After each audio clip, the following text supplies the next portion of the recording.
Good morning, my loves. Happy Friday. 4:30 in the morning here at the lake. Still dark out. People still have their holiday lights up, of course. That's okay. I know. Casual Friday. I'm in a suit. What the heck? I have meetings today, so I have to dress up. We are continuing the series on relationships, and today is kind of an ugly topic, but it's one we have to talk about. It is violence. Now, whether that is domestic violence, family violence, partnership violence, dating violence, honey, it's a very real thing, and we need to talk about it. Valentine's Day is coming up. People get desperate. They overlook the red flags out of loneliness and despair. Red flags are red flags for a reason. Pay attention to them. My nose is itching. I do this every morning. I start to sneeze as soon as we start. Oh, I'm sorry. Eventually I will get over this cold. You should see everybody at the office. Oh, anyway. Violence is just a very real part of life, and it's unpleasant. A lot of people don't talk about it. Back when I was growing up, I was born in the 50s, so the 50s, 60s, and 70s, we did not speak of this. My family, my mom and dad were married 51 years. They were like the idyllic couple. They just loved each other. We never saw violence in my house. So, I mean, in high school, I remember couples, in high school that were dating, that somebody would come to school with a black eye or a busted lip, and everybody kind of knew somebody had a temper or somebody got jealous, but you didn't talk about it. So when I got married, I was 18, he was 28. Red flag. There were more red flags in there than in that relationship. I was 18. I didn't know. We didn't talk about it. I had no idea what I was getting into, and I didn't ask. I didn't go to anybody and say, hey, what's going on here? I should have. I didn't. That's on me. So it was a very violent relationship. And about a year into the marriage, I got pregnant. He was not thrilled. Initially he was, then he wasn't. He decided he didn't want to be married. He didn't want a family.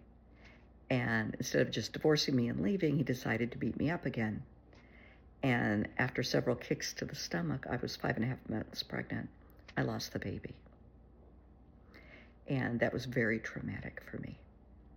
And I had a little girl, and I named her Claire. And she passed just when she was born. That was on Valentine's Day. I will never see Valentine's Day the same way. And that's why I speak out so much about family violence and domestic violence. I've lived it. It's real. I have been thrown down a flight of stairs. I've been kicked. I've been slapped. I've been punched. I've been there, done that. Because in his family, that was the norm. Because it can be generational. In my family, it wasn't. In his family, that was the norm. So you have to keep in mind when you're seeing someone, when you're dating, that you're not just dating them, you're dating generations of them. You're dating their ideals, their morals, their values, how they were raised, how their parents were raised, as well, of course, as how you were raised and all of that, because it all comes into play. Also, culture. Culture has a lot to do with it, because in some cultures, women are subservient to men. And you have to take all of this into consideration when you start to date somebody. Don't let their good looks and that chemistry, that magic, get in the way of common sense. The first time you realize they have a temper, they're jealous, they're possessive, that's a red flag. That is a huge red flag. If they feel cheating on you is fine, and you shouldn't have a problem with it, look at their family. Are there a lot of baby mamas in their family? Did their dad cheat on their mom a lot? Because that would show you in that family, that's the norm. And by the same token, in, the woman's family, did her mom sleep around? I'm sorry, I'm going to be kind of crass here, but if the mom slept around and there were a lot of baby daddies, that for that woman, that will be the norm. You have to keep this in mind. Male or female, look at your partner, look at their values, look at how they were raised, because this is going to have a huge effect on the relationship. If they were raised in an environment of violence, they have those core wounds, they have that baggage. You have to keep that in mind. There's a lot to consider other than just going out, meeting somebody, you're crazy about them, that magic is there. Hopefully you don't make a baby. Because so often I see this. People meet, and the next thing you know, they're in bed, and the next thing you know, somebody's pregnant, and they don't think twice about it. And then they wonder why they have problems. They wonder why, the relationship didn't work out. Honey, you didn't know each other.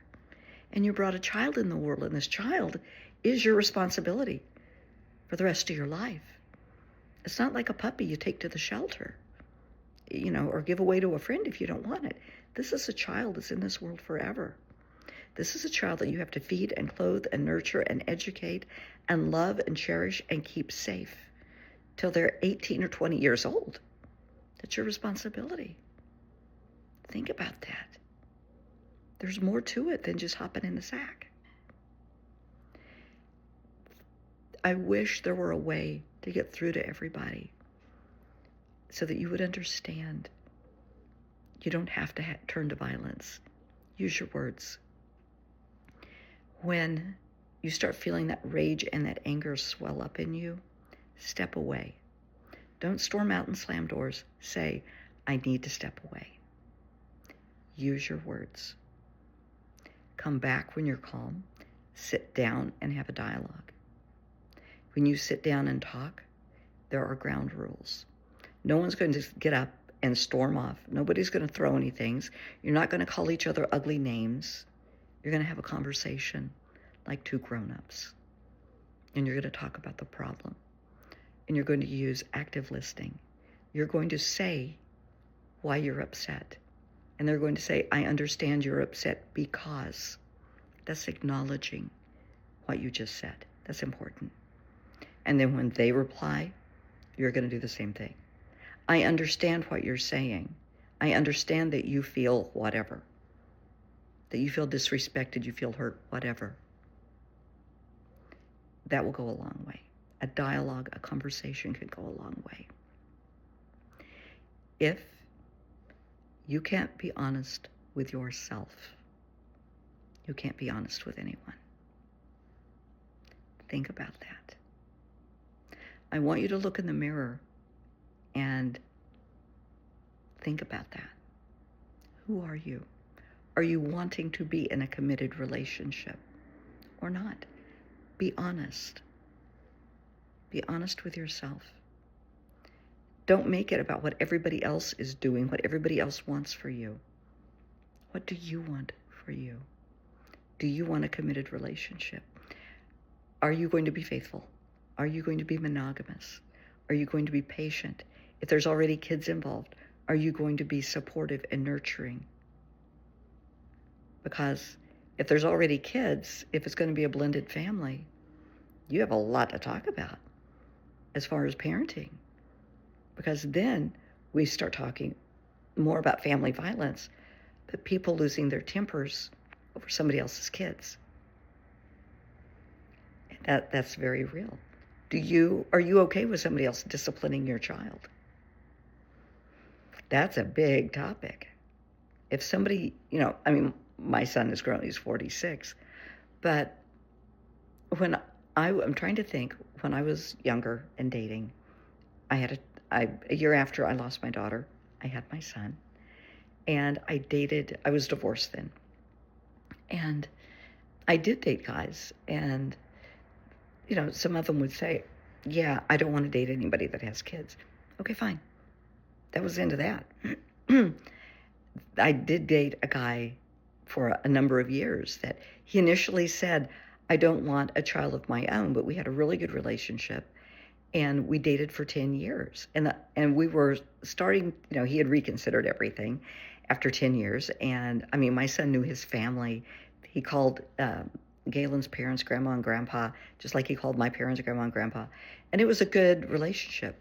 The reason it ended, my mom was diagnosed with cancer. My parents decided to retire out of state. Being the nurse in the family, my role was to go with them and look after them. And that's what I did. It happens. He's happily married. We stay in touch. He has a beautiful family, and I'm happy for him. But be honest from the get-go with what you want and what you don't want. Be honest about your boundaries, what you will tolerate and you won't tolerate. If you're in a relationship, whether you're dating, married, whatever, and somebody's asking you to do something you're not comfortable doing, don't do it. Say no and get out. If they push you, if you say no and they push, that's a huge red flag. For me, that's a deal breaker.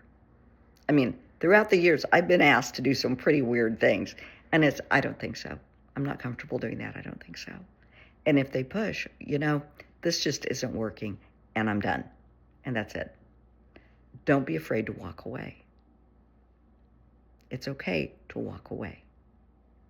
If they raise their hand to you, walk away. If they raise their hand to your child or your pet, walk away. They're not worth it. Have boundaries. Respect your boundaries. Respect other people's boundaries. But honey, please respect your own boundaries. I know this is a bit scattered and all over the place. I'm trying to keep it within a certain time frame, and I have so much I want to say. But don't let anybody isolate you. Don't let anybody push your buttons. Don't let anybody hurt you. Physically, mentally, emotionally, psychologically, financially, sexually. And if somebody is abusing your child and your child comes to you and says, so-and-so touched me, believe your child. Believe your child.